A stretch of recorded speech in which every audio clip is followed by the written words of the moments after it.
आइए फिजिक्स के एक इंपॉर्टेंट क्वेश्चन को समझने की कोशिश करते हैं कि Newton second is the unit of.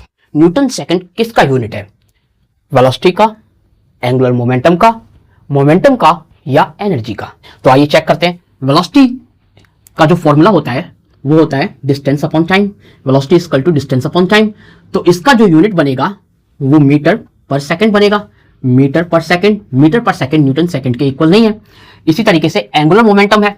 Angular momentum is equal to mass into velocity into radius होता है। तो इसका जो यूनिट बनेगा किलोग्राम, और वेलोसिटी का यूनिट होता है मीटर पर सेकंड, और रेडियस के लिए यूनिट लगाएंगे मीटर। तो मीटर अगर मल्टीप्लाई हो गए तो ये बन जाएगा किलोग्राम मीटर स्क्वायर पर सेकंड, ये बन जाएगा आपका।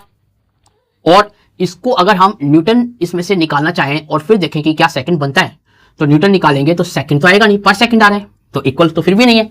और न्यूटन कितना होता है? 1 न्यूटन, हमें पता है 1 newton equal to 1 kilogram into metre पर सेकंड स्क्वायर होता है। तो न्यूटन इसमें से आपका निकलेगा तो मीटर बच जाएगा। तो इसका मतलब इसमें से न्यूटन निकल नहीं सकता, और पर सेकंड स्क्वायर इसमें से आपको मिलेगा नहीं, तो ये इसके इक्वल नहीं है। अब एनर्जी आते हैं। एनर्जी इक्वल टू क्या होता है? mc स्क्वायर, यानी mass into speed of light का स्क्वायर। अब मास का यूनिट किलोग्राम और लाइट की स्पीड जो होती है मीटर पर सेकंड होती है। मीटर पर सेकंड का स्क्वायर आपका गेट होगा kilogram into metre square into पर सेकंड स्क्वायर। ये आपका एनर्जी आ गया। और एनर्जी, और ये इक्वल होता है किसकी? जूल के। तो ये न्यूटन सेकंड को इंडिकेट नहीं कर रहा है। अब आते हैं मोमेंटम की बारी आती है।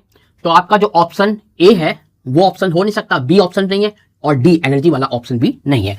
अब हम मोमेंटम को चेक करते हैं। तो momentum equal to mass into velocity होता है, और मास का जो यूनिट होता है वो किलोग्राम, वेलोसिटी का यूनिट होता है मीटर पर सेकंड।